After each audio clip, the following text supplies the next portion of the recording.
Hello, everybody, and welcome to Amateur Cast, where I get you and your replays to be casted for my entertainment, and hopefully to help you improve a little bit as well. I'm your host, ZookaMan, and we're going to be going into a TVZ.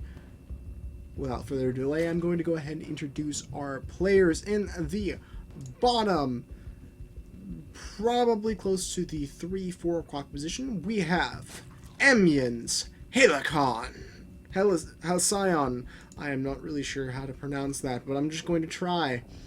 Very interestingly, and I'm probably going to fail. I'll probably just call him, her, Hal throughout this game because that's just so much easier to say. As opponent on the opposite side of the map, we have Thunderstryk. See, I got that one. At least I think so. Could be Thunderstryk, I suppose. But is it Thunderstroke? Thunderstroking? I'm not sure.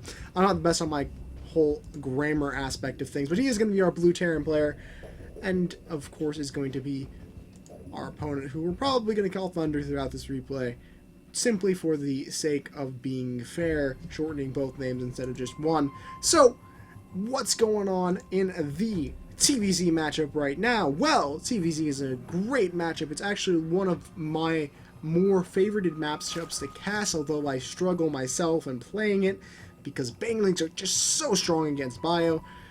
And when I am going mech, my opponent just goes mass muta and I feel like I'm an awful player, and then I just stop playing ladder for the day. That's usually how my ladder sessions go when I get a couple of TVZs in a row. But, oh, I see what I did there? I rhymed a little bit. I rhymed a little bit indeed. We're going to be seeing a hatchery drop down, which isn't going to be too out of the ordinary. This replay is going to come from the Diamond League. So this is, I think, Diamond. I always get the Diamond Masters, like, borders messed up. It's. I think that it said in the post that he was Diamond, but I always get the borders messed up. So if you're Masters and I'm saying you're Diamond, I apologize. Or if you're, I mean, vice versa. It's one of those ways. It's a high-level game, so we're probably not going to be seeing things like 12 pull into Roach, into Ultralisks, into Mutas, and back over to the Overseers to finish it out. We're going to be seeing probably more tournament-ready builds, more crisper timings, following more of a stricter guideline than you see in a lot of lower level games, which is what I'm usually casting a lot when I play these games. However, on the Cast It, where I get my replays, this person was saying that they wanted to get a game casted because it meant a lot to them, so I decided to pull it out and just go for it. We're going to be seeing an early CC here from our Terran player, who is going to be on a Reaper opening into Hellions, which isn't too far out of the ordinary for this matchup. You're going to be seeing that pretty much 7 to 8 times out of 10.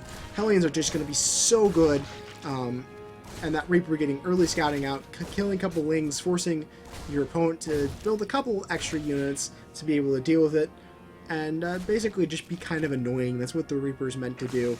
And then the Hellions come out, and suddenly the Reaper isn't the big problem. Suddenly all of the drones are in big trouble of being fried, and then, of course, subsequently eaten, because Terran loves fried Zerg. I don't know if you've ever known that, but this is Diamond level.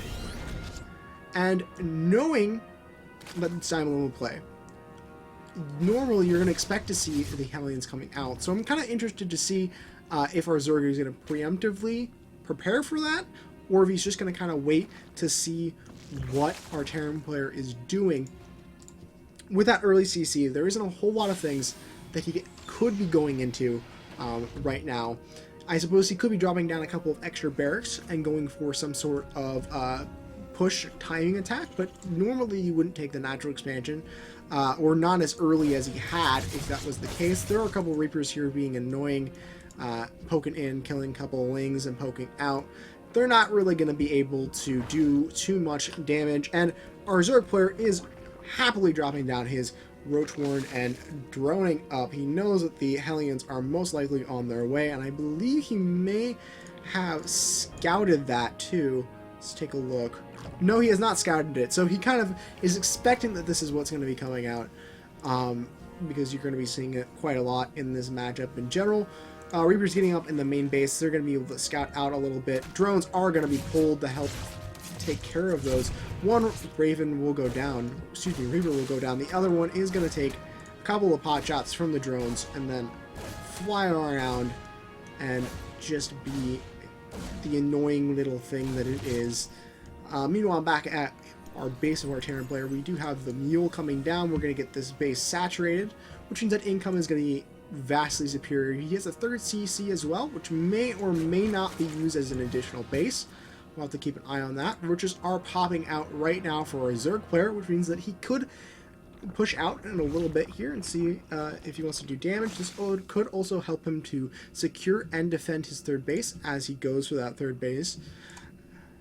So he's probably using this for defense. Once again, he could probably move out. Lair is on its way. We could see Hydralisk off of this, or we could be seeing things further in like Mutalisk tech, or even moving up into Quick Hive for investors and that other kind of tech, although you don't see that all that often. It is going to be 1-1 coming out, so that's going to make me think that it's probably going to be Hydralisks, at least in this early game here, and that the Spire is going to be a little bit more delayed, especially considering that there aren't really any banglings on the map and there are high level of roaches. This could also possibly be a roach push in itself, as roaches are very good when you have a lot of them. Not Wings of Liberty good, but they're still fairly potent if you let them be. So it could be just kind of a roach push. He's droning up. He's getting up onto a nice...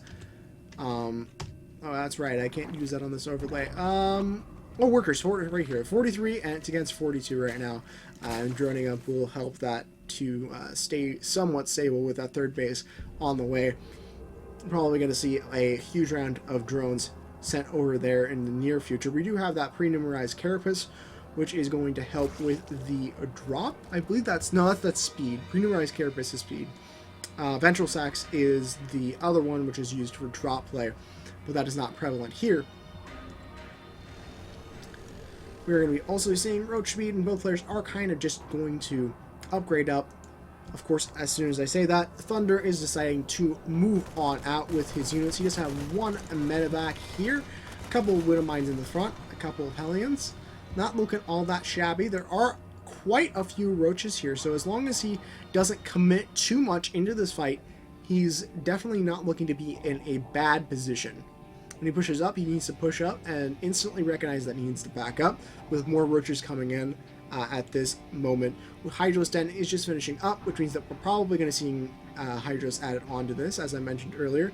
But Hal is going to want to be moving on in here, and realizing that he can't really take the army as it is right now, and decides to retreat to a better position. Oh my gosh, Overseers are so freaking fast with pre-numerized carapace. They're really dang fast. They're close to Phoenix speed, I believe. But here come the roaches looking to do some damage. There are no tanks on the field. There are a couple Widow Mines, but none of those are burrowed. And they're really going to just kind of hit the army of the Terran player. He's going to back up, and the couple of Widow Mine shots are going to get off. But not going to be able to do a whole lot here. Losing a lot of units as Hal pushes forward with these roaches. 2-2 is on its way, so, I mean, the worst thing that could happen to our Zerg player right now is that he loses this army, and he has a strong Roach Hydra composition to push out again in just a little bit here and try to break the Terran player. At best, this could be severe economic or just severe damage in general, so that our Terran player really can't stay into this game. Looks like this is going to get cleaned up over here at the third base. There are more roaches coming out across the map, but those are going to head on home and regroup a little bit. Creep spread is starting to get up on the map, is getting there. It needs to be a little bit more focused on, but of course there was a little bit of an attack, so I don't necessarily blame Hal. I personally probably wouldn't remember to get the creep spread out, but now is definitely a good time. Drop down a couple tumors, get that creep spread out as much as possible, because especially on a map like this, which is a little bit bigger, you want to be able to get with your units as fast as possible with the reinforcing units, and be able to get to your opponent and kind of swarm them as Zerg is meant to do. Fourth base is on its way for our Terran player right now. His third base is partially saturated, but not a lot. So he's behind in harvesters. Actually, when I looked down, he actually isn't. But with another round or two of drones, that's going to be a little bit different, especially if a fourth base comes down. But we could also see that 2-2 coming up. The roaches are here. The hydras are here. We're going to be seeing infestation pit drop down, which is probably going to be going up into hive. So our Zerg player is sitting in a really good position, but he needs to capitalize off of it. If he stays home and just waits for his opponent to get there, as we see a drone drop come up from the main base, which is going to be able to snipe his queen, might be able to get the layer as well. A kind of a delayed reaction here from our Zerg player in getting back to help defend against this, which is going to cost him the layer, and that's going to be quite a bit of tech that he just lost. That being said, he did get a couple of the medevacs, and he still, I think, has a better position moving into a fight. If he goes over and takes on this fourth base, he might be able to find some purchase until he can get that tech back, and until he can catch kind of back up with the tech of his opponent at this point in the game. There are a lot of roaches and a lot of hydras here, which I think are definitely going to go to his advantage when pushing in here.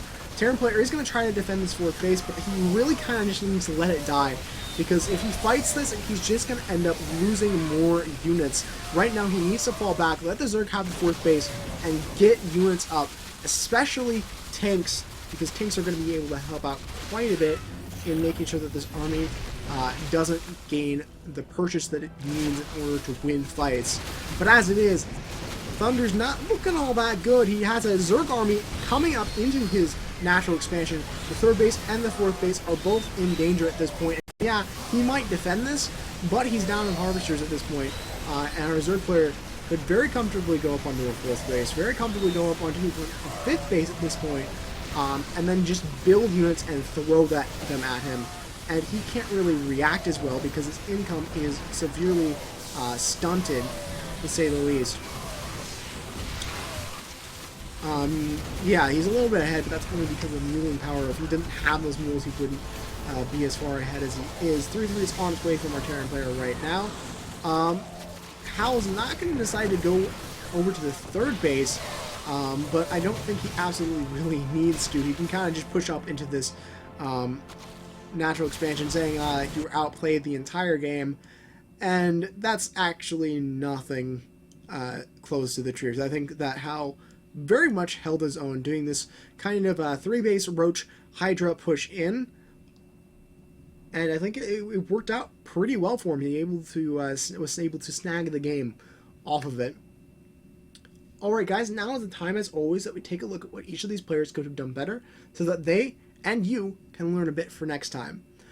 So, as usual, we're going to start with our losing player, the Terran player, and right now, I think there's only one really big thing I want to point out from the Terran player. There were a couple of other things, like taking a couple of bad fights where he shouldn't have. But I think the big thing was he was being extremely, and I mean very, very greedy. He was at 4 bases at the 15, 16 minute mark as a Terran player. And yeah, that's good, but especially on a map like this, it's going to be extremely difficult to defend against that. If you can make it work and you can get the income that you need in order to produce the units that you need off of those 4 bases, you will be able to crush pretty much any other player who's below you in bases. But the problem is, Hal could just kind of move his units in, take out that 4th base, pull back, move in again, and because of that, because he had to come and try to defend his base, Thunder ended up losing a lot of his army in very bad engagements and very bad fights. And because of that, if he hadn't expanded as much and he hadn't been so focused on trying to defend those expansions, I think he would have been a better decision, or a better position rather, for fighting, and he would have had a little bit of a better fighting chance. Another thing I'd like to point out real quick here before we move on to our Zerg player is there weren't really any tanks or mines. In this position, you want to go tanks simply because you're going to be able to have the AoE on this army so that you can get an extra little bit of damage, especially on those Hydralisks. Hydralisks are extremely vulnerable targets when they don't have the roaches to tank for them. So a couple of siege tanks firing into the middle of the Hydralisk, where the AoE spreads out all on top of those Hydralisks, can do a lot of damage. And the Widow Mines, he had a few early game, but those are not really sanctioned well against this particular composition. They are very good against Lings. They are very good against Banglings. They are very good against Banglings. I just said that. They're very good against Mutas, but they're not good against Roaches, and they're certainly not good against Hydralisks. In this position, tanks are a much better decision. Now, looking over at our Zerg player, playing extremely well, did lose his main base to the snipe from the drop play, which I think was a little bit of a problem with vision, which is a little bit to do with the fact that he has a bunch of overlords in his main base. Could use to try to get those out a little bit more, spread them out so you can get a couple of extra chances to see drop plays coming in so that he can defend against it a little bit better.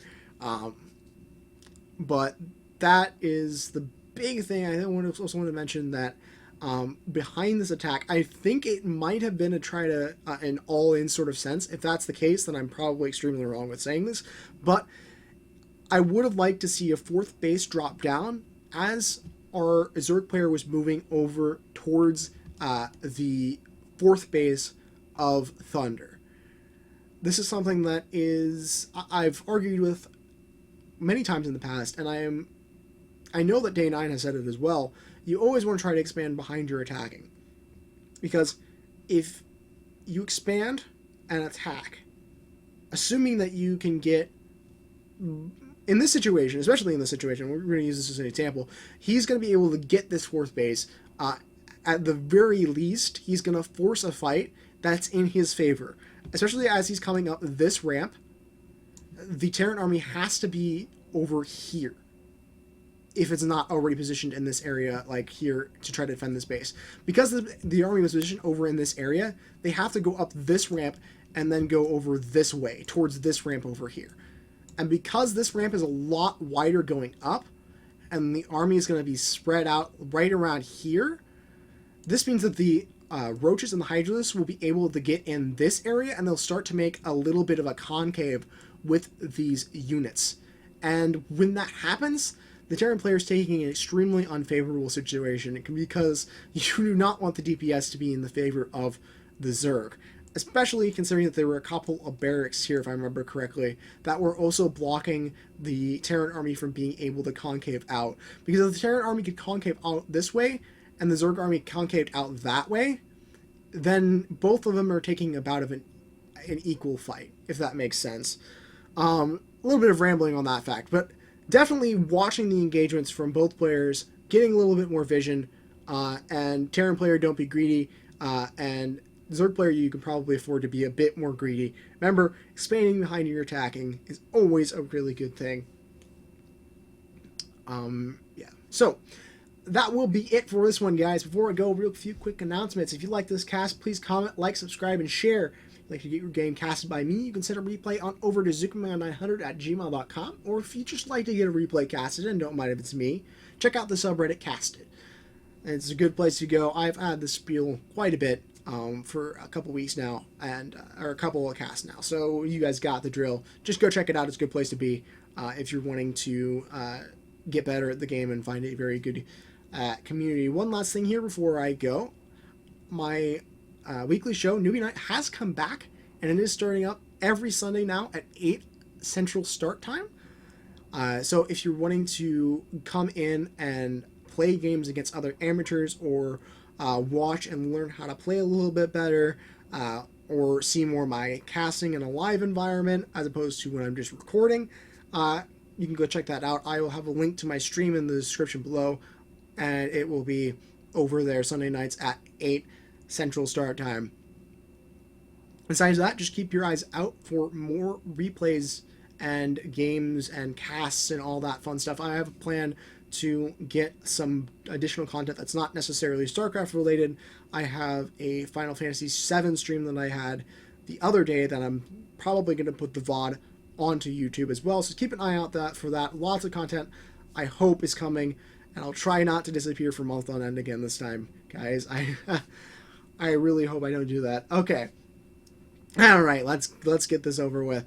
So this was a TVZ from the Diamond League. I think it was Diamond, might have been Masters, but I'm pretty sure it was Diamond. And thank you guys for joining me. This is ZookaMan, and we'll see you on the next cast. Take care, guys.